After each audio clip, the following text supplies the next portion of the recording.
muadzin. Bangkitnya dia mengumandangkan adzan.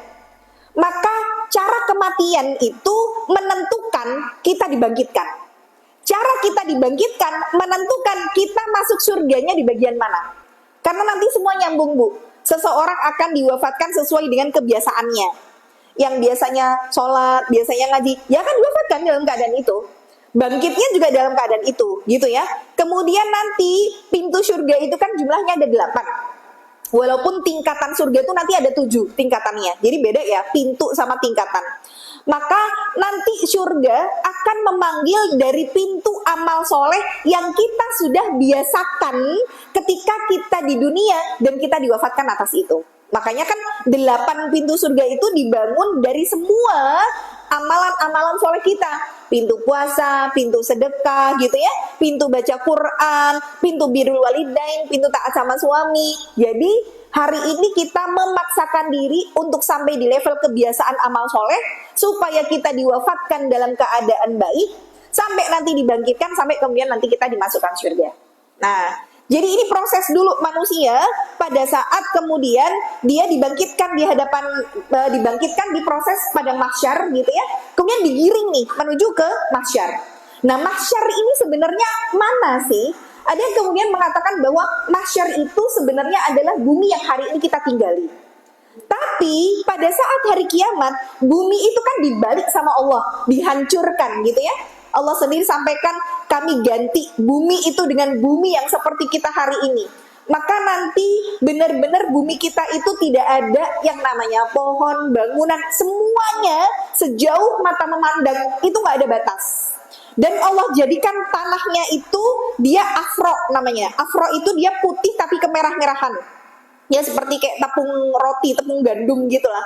Nah, manusia dari kubur tadi digiring nih menuju mahsyar dengan keadaan yang beraneka ragam.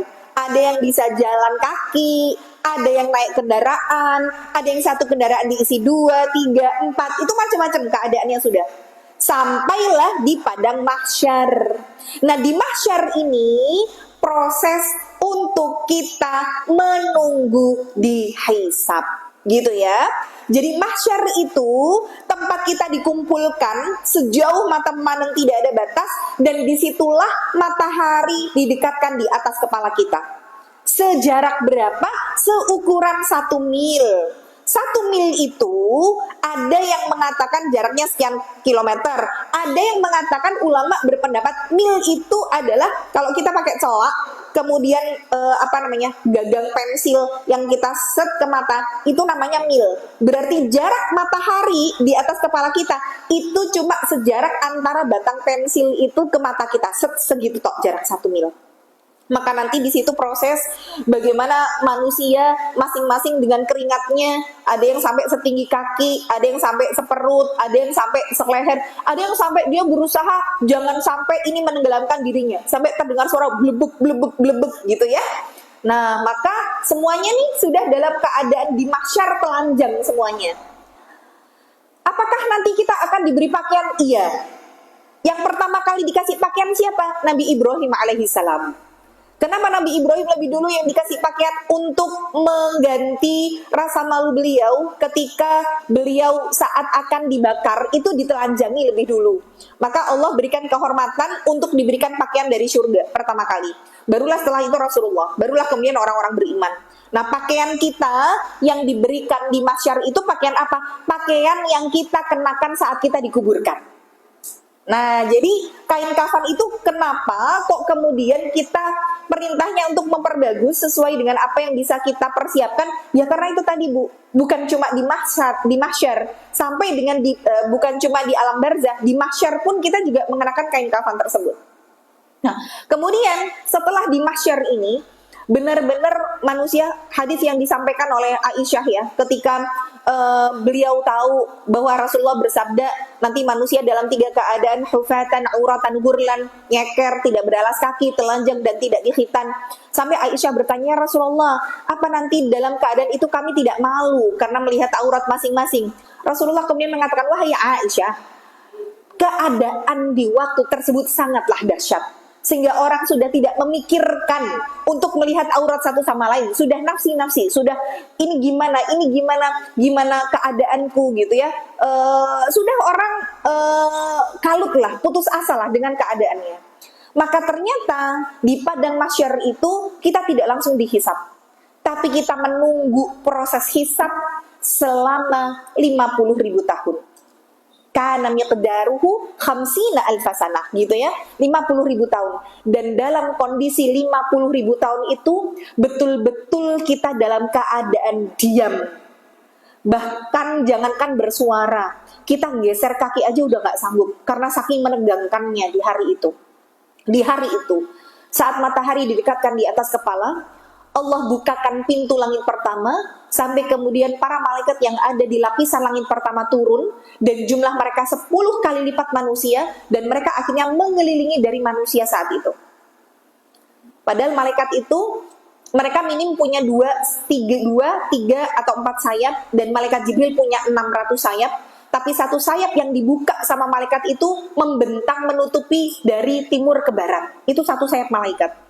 Gak kebayang mereka besarnya seperti apa kalau dibukakan pintu langit pertama 10 kali lipatnya manusia itu mengelilingi kita. Sampai nanti lapisan langit kedua dibuka, jumlah malaikat yang turun 20 kali lipatnya, sama mengelilingi manusia. Sampai nanti lapisan langit ketujuh, jumlah malaikat 70 kali lipatnya, dan disitulah manusia saling bertumpuk-tumpuk saking berdesak-desakannya di padang mahsyar, sampai kemudian satu kaki itu di atasnya ada 1000 kaki yang menumpuk. Itu keadaan mahsyar, Bu. Begitu dahsyatnya, dalam keadaan panas yang luar biasa. Bahkan orang-orang kafir sampai kemudian mereka mengatakan, ya Allah, kami sudah tidak kuat dengan keadaan ini, izinkanlah kami untuk bisa beristirahat sejenak meskipun di neraka. Mereka tuh sampai gitu, Bu. Mereka nggak ngerti neraka tuh kayak apa, tapi mereka berharap dengan keadaan yang mereka sudah nggak kuat ini, mereka istirahat di neraka nggak apa-apa. Maka dalam keadaan tersebut orang sudah saking kehausannya, mereka sampai menyayat-nyayat leher mereka, saking sudah dahaga yang luar biasa. Makanya nanti setelah itu ada haud atau telaga Kautsar itu. Nah, tapi di proses mahsyar ini yang kita benar-benar nunggu diadili, Allah itu diem. Makanya di situ kan sampai kemudian Allah katakan, kita loh nggak ada satupun yang berani untuk berbicara sepatah kata pun. Tapi setelah nanti khamsina alfasanah, 50.000 tahun, akhirnya para ulama kemudian mereka mencoba untuk meminta syafaat supaya Allah segera memberlakukan hisab untuk kita. Maka datanglah nanti para ulama ini menuju kepada Nabi Adam alaihissalam. Ternyata Nabi Adam tidak mampu memberikan pertolongan. Datanglah kepada Nabi Ibrahim. Nabi Ibrahim juga tidak mampu. Ini sudah kita bahas ya pada saat syafaat itu. Nabi Ibrahim tidak mampu. Akhirnya kepada Nabi Nuh sebagai Rasul pertama. Nabi Adam kepada Nabi Nuh ke Nabi Ibrahim sebagai Khalilullah, kekasih Allah. Nabi Ibrahim tidak mampu ke Nabi Musa yang disebut Kalimullah, orang yang diajak bicara langsung sama Allah. Nabi Musa nggak mampu, kemudian kepada Nabi Isa. Nabi Isa kemudian memberikan kepada Nabi Muhammad SAW. Maka inilah nanti yang disebut dengan syafa'atul uzma, syafaat terbesar, syafaat pertama yang diberikan oleh Rasulullah, sampai kemudian nanti Rasulullah bersujud lama banget di hadapan Allah, meminta karena manusia sudah tidak kuat dengan keadaan itu. Beliau akhirnya sujud lama. Allah punya singgasana ya, maka arsy-Nya Allah itu dia posisinya di atas langit ketujuh.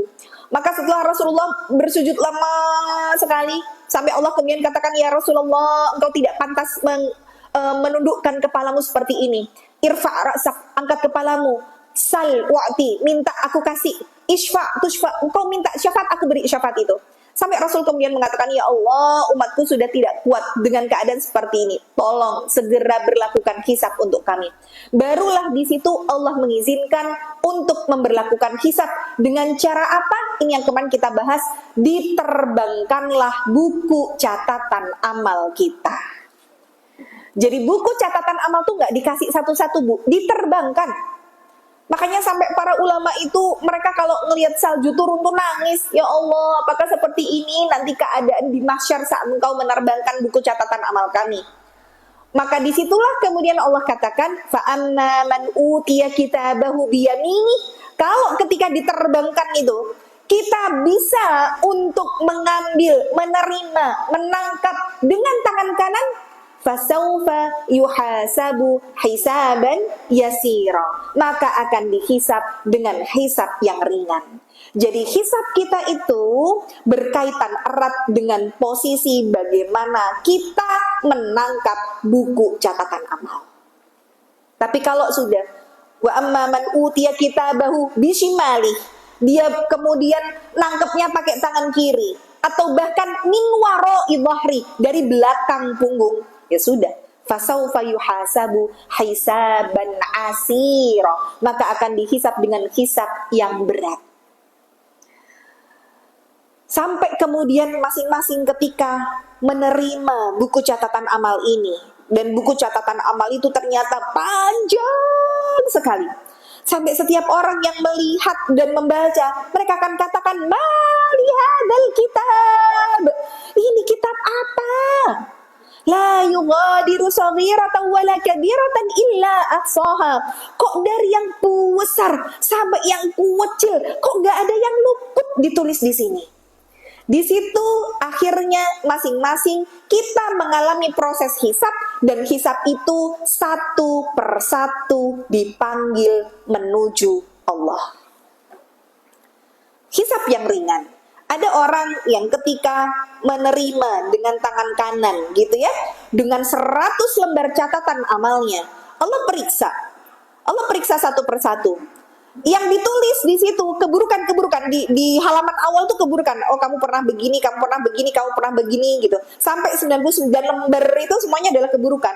Sampai kemudian Allah mengatakan, dari sekian lembar keburukan-keburukan yang kamu lakukan, aku hapuskan semua dosamu, dan dari satu kebaikan yang kamu lakukan, aku terima, maka jalanlah.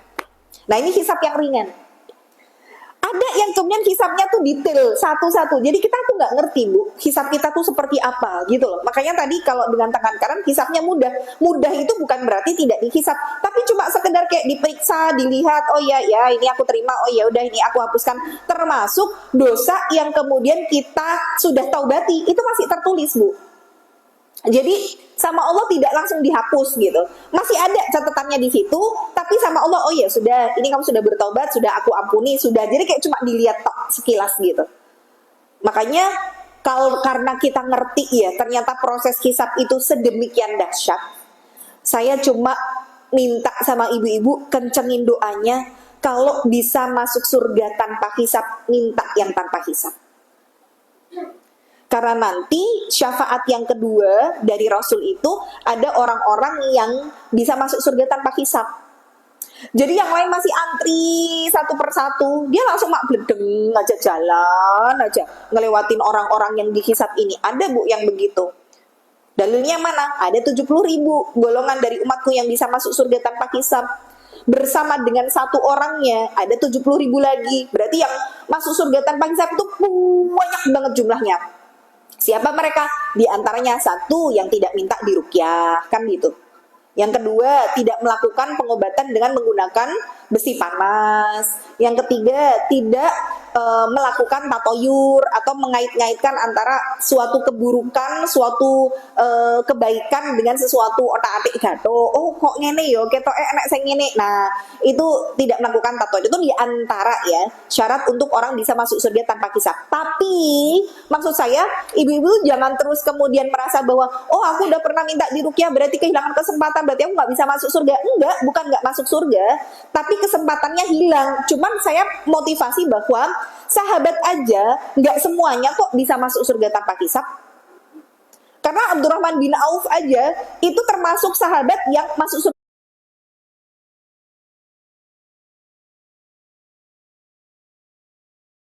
surganya belakangan. Bahkan sedekahkan di jalan Allah, tapi masih dihisab, Bu. Hisabnya itu nanti belakangan karena hartanya banyak gitu ya. Sekali Abdurrahman bin Auf aja hisab kok. Lah kita ini nggak ada apa-apanya sama generasi para sahabat. Lihat hadis itu ketika salah seorang sahabat namanya Ukasyah kemudian berdiri dengan mengatakan, ya Rasulullah, doakan aku termasuk yang 70.000 itu. Kemudian Rasulullah mengatakan, ya Allah, jadikanlah Ukasyah termasuk orang yang 70.000 masuk surga tanpa hisab. Ada salah satu sahabat yang berdiri lagi, ya Rasul, aku juga mau dong didoain kayak Ukasyah. Apa jawaban Rasul? Rasul sampai bilang, kot sabakot ka Ukasyah, maaf ya, kamu udah keduluan sama Ukasyah. Sebenarnya bukan kemudian gak didoain, tapi Rasul tuh ngerti ini sekali bersahabat aja, gak semua amalnya mampu untuk bisa masuk surga tanpa hisab. Bisa dibilang Rasul tuh mau ngomong, maaf ya, kamu gak level lah dibandingkan Ukasyah. Nek Ukasyah ki yo makluk, nek masuk surga tanpa hisab. Dan nek kowe, gitu ya. Lo ini sekali bersahabat aja ada yang memang tidak lolos kualifikasi, apalagi kita. Makanya jangan terpaku sama hadis ini. Udah terlanjur minta ruqyah, berarti ini. Sudah, kalaupun kita harus mengalami proses hisab, minta yang hisab ringan. Udah itu, Bu. Ya, jadi hisab itu nanti macam-macam. Ketika kemudian dia sudah dihisab dengan hisab yang ringan, ada yang kemudian hisab benar asiro, ada hisab yang berat. Pertanyaannya apa aja nanti insya Allah saya jelaskan secara detail panjang lebar.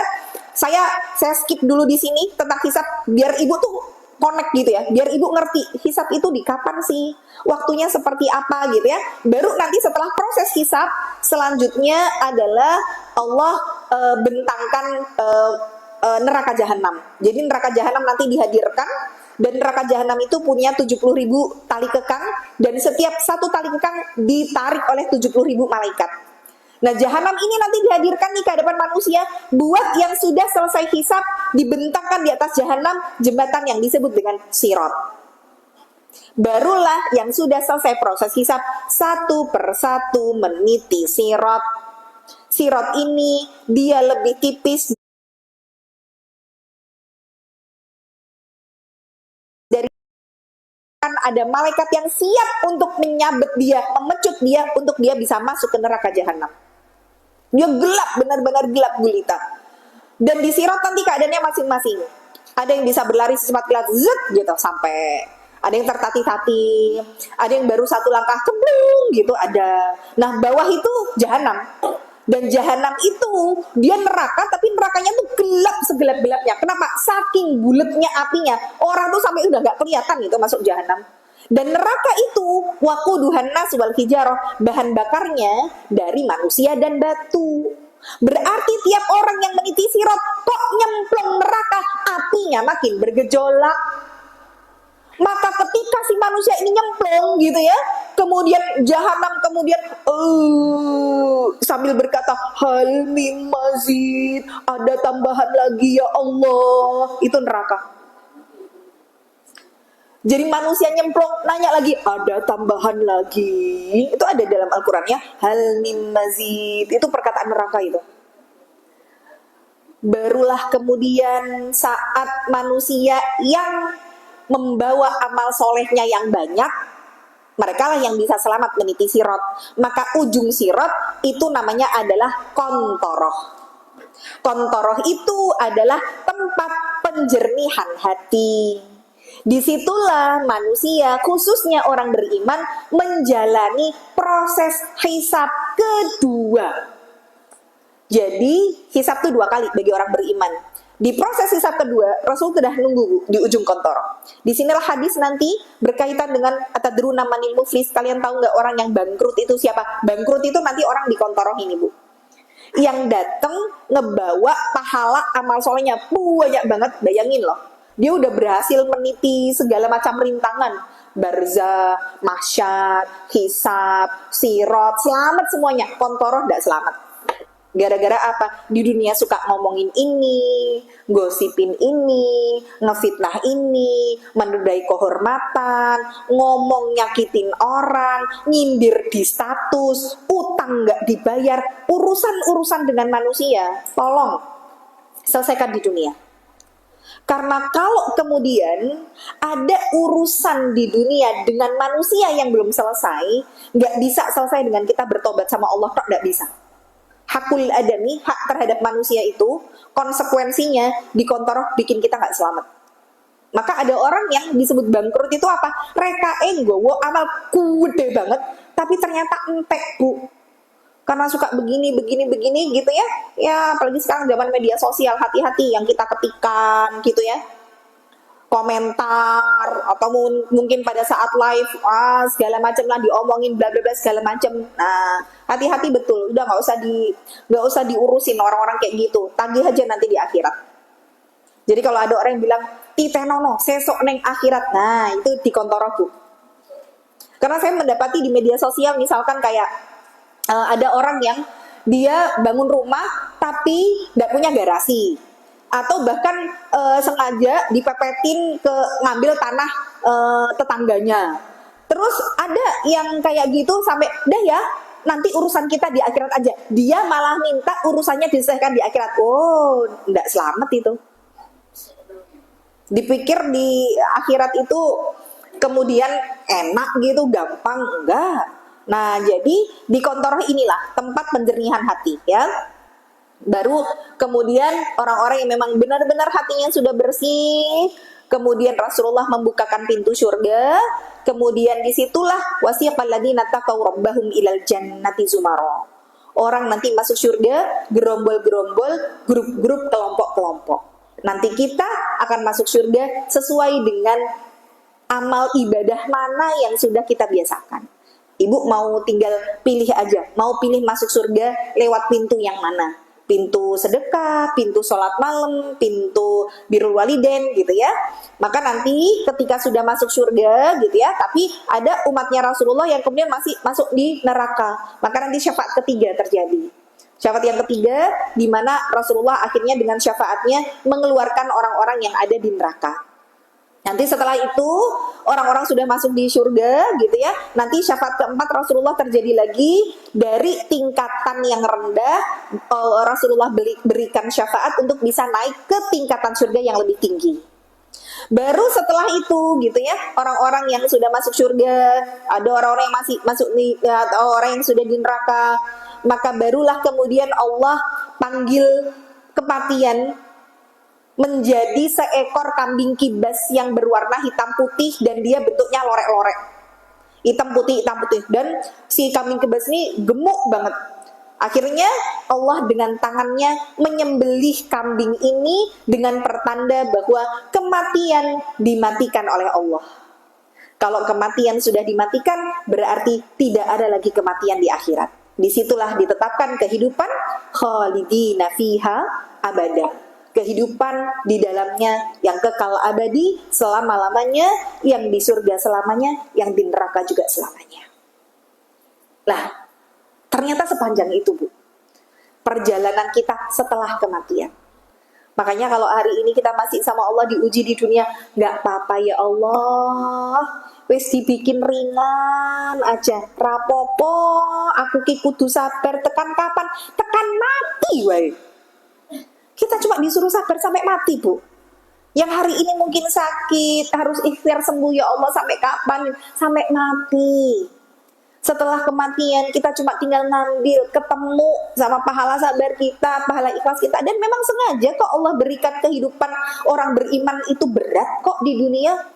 Karena bukan dunia Bu tempat kita bahagia. Dunia cuma tempat buat kita numpang meninggal, bukan tempat untuk kita tinggal.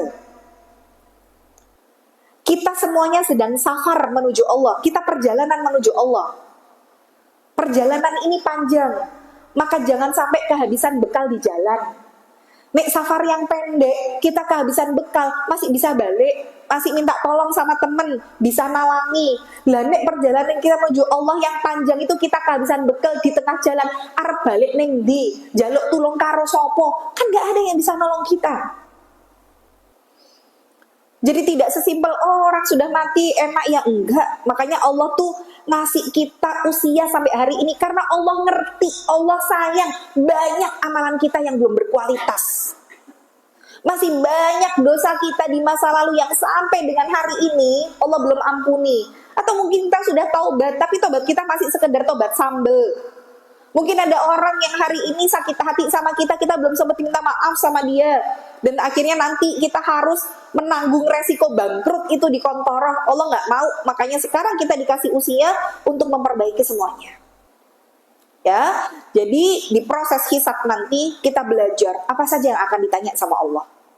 Secara ringkas nanti Rasulullah bersabda, la tazulu qadama 'abdin yaumal qiyamah hatta yus'alu an arba.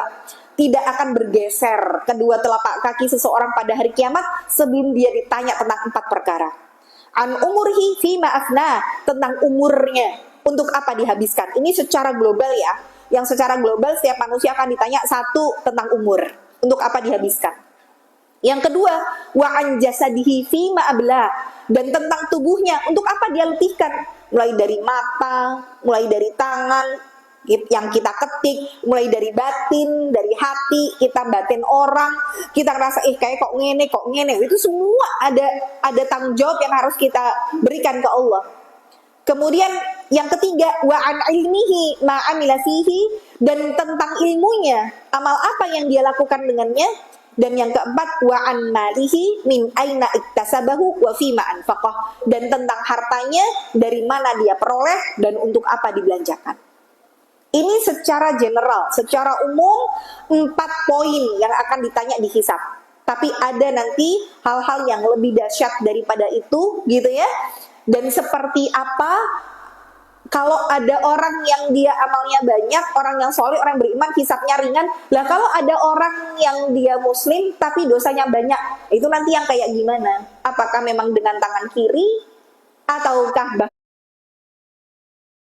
bahkan dari belakang punggung gitu ya. Nah ini insya Allah masih akan kita bahas di bulan depan, di pertemuan yang akan datang ya, membahas tentang pertanyaan dalam hisab, dan kita sampai di halaman 543. Jadi kita pakai kitabnya At-Tadhkirah, karangannya Imam Syamsuddin Al-Qurtubi. Judul buku aslinya adalah At-Tadhkirah li Ahwalil Mauta wa Umuril Akhirah.